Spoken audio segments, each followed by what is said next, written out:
Good morning, all. CamelbackTrading.org coming to you this Wednesday morning, November 25th. We are looking at the SPY ETF's market profile here on Window Trader. And before we get to what's going on today, I just want to say, wish everybody an early happy Thanksgiving. I will not be here Friday. I'll repeat this in this afternoon's video because I know some people only watch possibly one of these. But I want to wish everybody a happy, healthy, safe Thanksgiving. I do pride myself on this room. It's almost 7 months now, and this will be the first hour, let alone half trading day, that I'll be missing. So I do want everybody to know in the room how much I appreciate them and how much I try to dedicate myself to making myself and them better traders. Okay, let's go to what is going on this morning. So we spoke last night. Look at this very visual area where we are, about 40, 50 cents, where the entire day's volume yesterday was done as we started forming this P-shape, even though it was a firm trend day.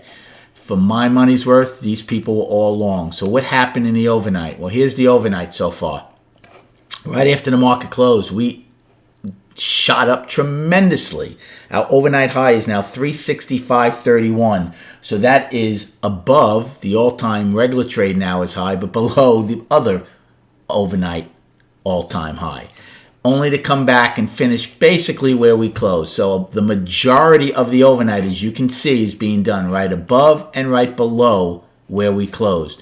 For my money's worth, this market is still very long. So at some point, the buyers are going to expect to get paid. Well, I think the only way they're going to get paid is obviously to take out yesterday's high and at least get the regular trading hours all-time high. If they do not get that, at some point they will give it up, and then we'll see what happens to the trend day from yesterday.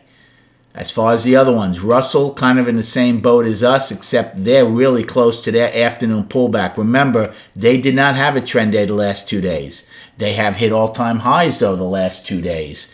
They have two gaps from the last 2 days. So is it healthy to pull back for them? Absolutely. I mean, gaps are emotional. So if they were to come in, fill one of these gaps, trade sideways before resuming their upward trend, no problem with that.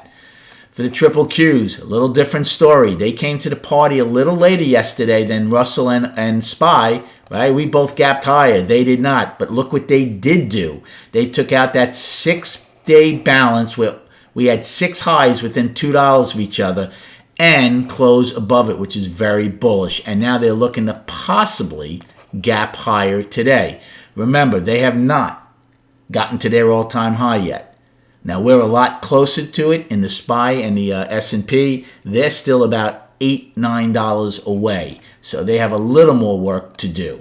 So, I mean, destinations for this morning, you should have everything I gave to you last night. If not, please check last night's video. The only ones I'll give you this morning are the overnight so far. So 365.31 is the overnight high right now, and 362.43 is the overnight low. And that's pretty visual because that overnight low is right below the 9-wide POC and right above the afternoon pullback low. So that's very important. This I'm telling you, this is long up here. So I think they need to defend K's low here. Otherwise, we could give it up pretty good and wipe out this trend day from yesterday. So game plan for this morning. Well, first off, I will be trading Monday's expirations since I won't be trading Friday. I'm going to give myself a little room. That's the last day of the month. So I will be trading Monday's expirations. We are opening right now. Now, again, there is 75 minutes to go prior to the opening. A lot can happen. But right now, imbalance, in value, right at a 9-wide POC doesn't give me any trade whatsoever. Now, if this market is to trade up, remember they have tremendous trouble taking out daily highs at times. So if we get to yesterday's high and can't take it out, I have no problem taking a short against that. Remember, imbalance, in value, the worst of your risk-reward trades. But you know you're out right away. If we get close to yesterday's high, can't take it out, take a short and see if we come back down and still play in this happy area where they did all the volume. If you take out the day's high, I would be out because plain and simple, we're going to go get the all-time high in the regular trading hours. So that's one put play. Call play. if in the next hour, and it's a big if, but if in the next hour we gap higher and hold the gap, it depends on how close. If we gap higher above the previous all-time high in regular trading hours or around it, you can take a call and use the gap as your out if it was to fill. Now, in the next 75 minutes, if we are to trade down, it's going to be crucial how the market reacts at K's low and then the single prints. Again, can you take a call play here? I think I'd rather see what happens at K's low. If you hold K's low, you could always get back in on the ride back up to the day's high from yesterday. But if we don't hold it, we're going to at least test probably one, if not two sets of single prints from yesterday and yesterday's half back. That's better risk reward for me. If I'm going to get long here, even though value would probably be overlapping to lower, again, this could just be not that the market's bad, but weak longs getting out. So maybe somewhere around half back and inside this second set of single prints is better risk reward. I would absolutely be out if we take out B's low. Again, 2 early trades. Come join us, camelbacktrading.org. You get these ideas, live stream profile, and voice all day. Quickly on the charts, monthly.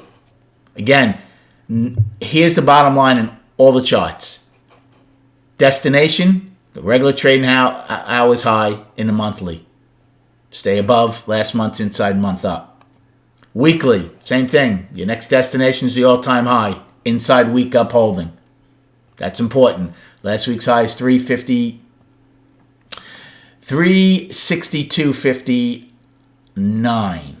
So again, we're only above it by about 40 cents. So to me, that's a very important level to hold.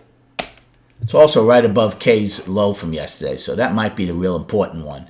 And then on the daily, same thing. Up. Gap is my main focus. Next destination, plain and simple, is the all-time high. Good luck trading today. Have a great day, and we will recap at 4 p.m.